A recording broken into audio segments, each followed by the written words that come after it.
Bonjour et bienvenue dans la météo du Bitcoin, j'espère que vous allez bien aujourd'hui avec des actions intéressantes hier et je vous cache pas que mon sentiment est en train de switcher boule. Bien boule. Donc pour le petit rappel, on a un événement important, c'est mercredi et c'est l'événement FOMC avec l'augmentation des taux d'intérêt qui devrait être de 0,5 points, enfin 0,50% je crois. C'est pas mal et bien sûr probablement priced in, ça veut dire quoi? Tout le monde est au courant. Hier le Nasdaq a fait des nouveaux lows annuels, hein, globalement les plus bas annuels qu'on ait eu hier, avec une grosse réintégration ici, donc petite visite du précipice, hein, si vous ne connaissez pas la théorie, c'est la suivante, c'est ah et non. Et j'ai bien l'impression que les indices ont probablement trouvé leur bottom. Alors c'est un peu tôt pour le dire. Qu'est-ce qu'il y a écrit dans le graphique qui montre ça? Rien du tout. Hein. La tendance est baissière. Pour l'instant, on fait des plus bas sommets. Donc l'analyse technique nous dit que techniquement, on est cuit et qu'on va aller à l'apocalypse. Donc globalement, en gros, n'importe quel trader qui regarde ce graphique, il dit ah là là, le précipice, on va dans l'apocalypse, etc. Avec un événement majeur bearish demain, donc demain soir. Et ben je pense que ça va être très intéressant de se jouer ça parce qu'il est très possible qu'on se tape un rallye de bear market, hein, globalement. Un rallye bien dégueulasse de bear market, ça veut dire surprise par le haut. Et alors, je pense que, je suis pas sûr qu'aujourd'hui il se passe quelque chose parce que hier l'action du prix était assez énorme sur les indices, une énorme action du prix avec des mouvements de très grande amplitude. Ça c'était hier, non c'était pas hier. Qu'est-ce qu'on, ça va peut-être un petit peu plus clair sur le S&P 500. S&P 500, pam. Le petit range dégueulasse. Ici, on va vers le bas, non, on va vers le haut, non, on va vers le bas, et finalement, on clôture, on ravale tout pour finir dans le vert. Mais qu'est-ce que c'est que ce bordel? Donc, ça, c'est un V-bottom particulièrement clair, et ça, ce sont des vendeurs coincés. Donc maintenant, je pense pas qu'il faille acheter tout en se disant oh là là c'est bon c'est fini, Fanta il a dit c'est bon. Je pense qu'il faut juste être préparé à ce que ça se passe pas vers le bas. Alors, ça je vous l'ai dit depuis vendredi dernier, ne soyez pas surpris, être prêt à changer de biais au moment où la majorité est d'accord pour dire qu'on va aller vers le bas. Parce que là où il y a effet de surprise, là est le profit. Et à mon avis, je sais pas si on pourrait avoir un rallye avant le FOMC, ça me paraît relativement impossible. Je pense qu'on va peut-être rien faire aujourd'hui, vu l'amplitude de la volatilité hier, peut-être rien faire aujourd'hui. Les plus gros dégâts, enfin les bears les plus importants à mon avis ont été déjà capturés en bas et les acheteurs de breakout quoi, hein, les vendeurs de breakout. Mais l'idée qu'on aura peut-être une petite frayeur pendant le FOMC et ensuite on est parti pour un mois de folie ou 15 jours de folie, c'est un petit peu mon idée. Pendant que on était en train de perdre des lots annuels sur les indices hier, le Bitcoin non. Ça veut dire que ce con de Bitcoin, il n'a même pas été fichu d'aller beaucoup plus bas que 37 479. Comme j'expliquais aux membres de mon groupe, la capitulation n'est pas forcément visuelle, elle est parfois mentale. Et j'ai bien l'impression qu'on est dans le cadre de cette capitulation mentale. On a une capitulation mentale ici. Alors, j'ai jamais expérimenté ça. C'est juste que je vois ce qui se passe, c'est que dans un asset corrélé qui perd des lots historiques, c'est-à-dire annuels, et ben notre ami Bitcoin, il a refusé d'aller vers le bas.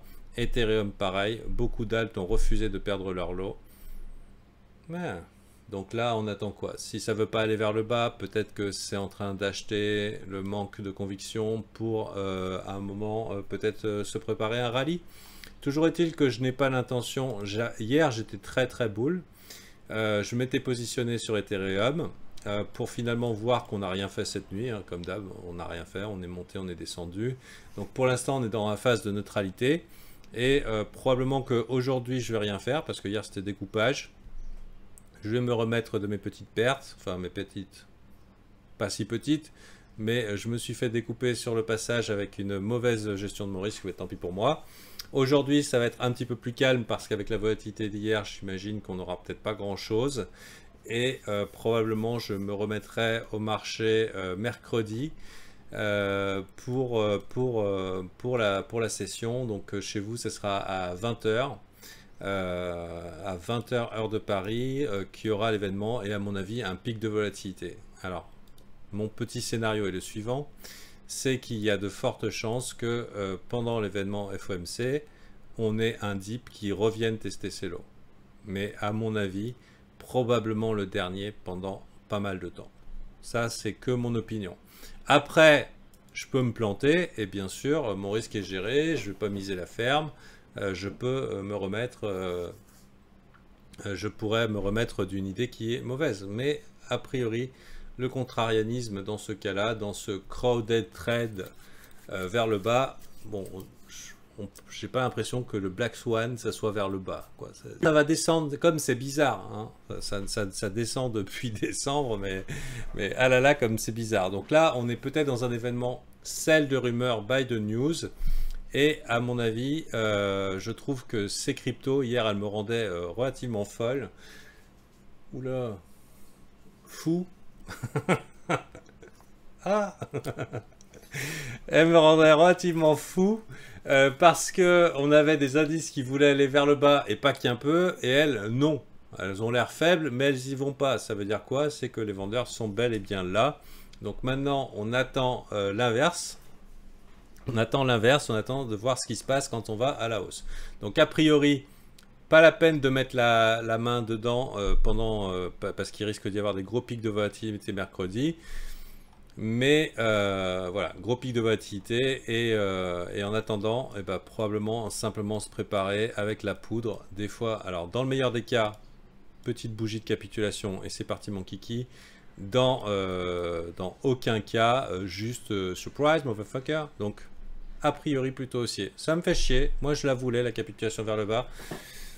Mais j'ai bien l'impression qu'on l'aura pas. On a des cryptos qui sont bien plus fortes qu'elles en ont l'air.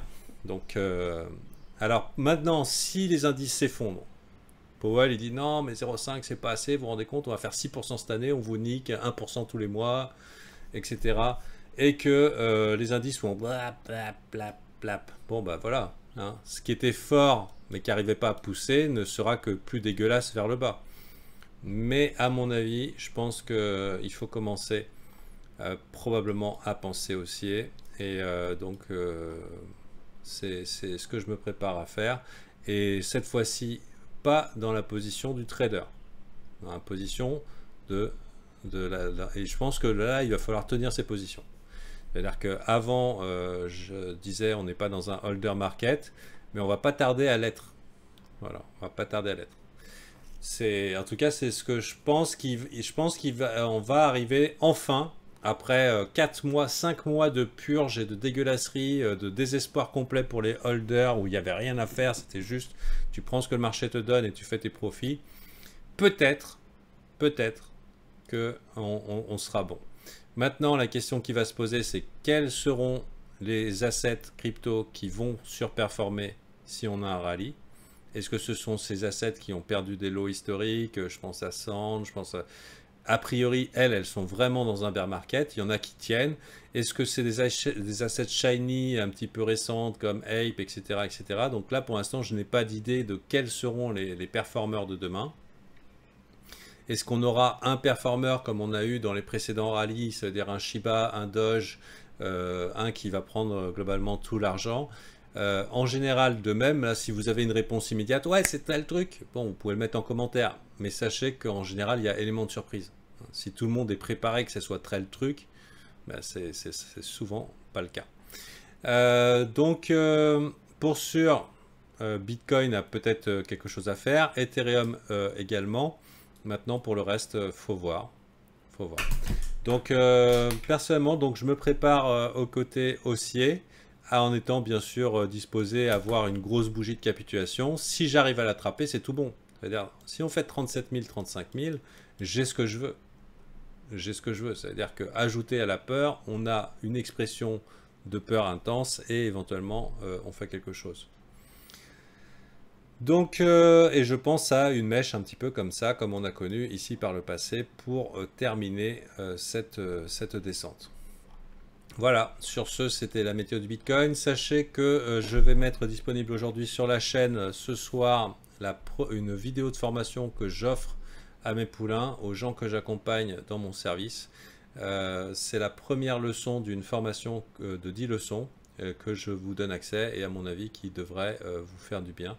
Donc si vous avez du temps ce soir, n'hésitez pas à la regarder, ça peut vous faire du bien. Maintenant, vous savez, on est en début de mois, ça peut être bien de commencer à prendre soin de vous, de développer votre trading, d'être accompagné dans une communauté qui saura répondre correctement à vos questions, pas vous raconter de la merde, et avec un coach, quelqu'un qui s'y connaît et qui peut vous aider à progresser, qui a le souci de votre réussite. Et bien dans ce cas-là, mon groupe VIP est fait pour vous et vous avez tous les liens en descriptif de cette vidéo. Merci et à la prochaine. Vous pouvez aussi venir nous faire coucou sur Discord hein, et éventuellement parler ici dans l'espace public, dire ouais et tout, c'est bien service CryptoFanta, ouais c'est pas de la merde, c'est vrai que c'est un Ponzi. Et ici il y a les reviews VIP. Donc parfois long à lire, bon bah ça va avec l'enthousiasme. Les reviews c'est les avis. Voilà. Bon allez, bonne journée à vous et à la prochaine.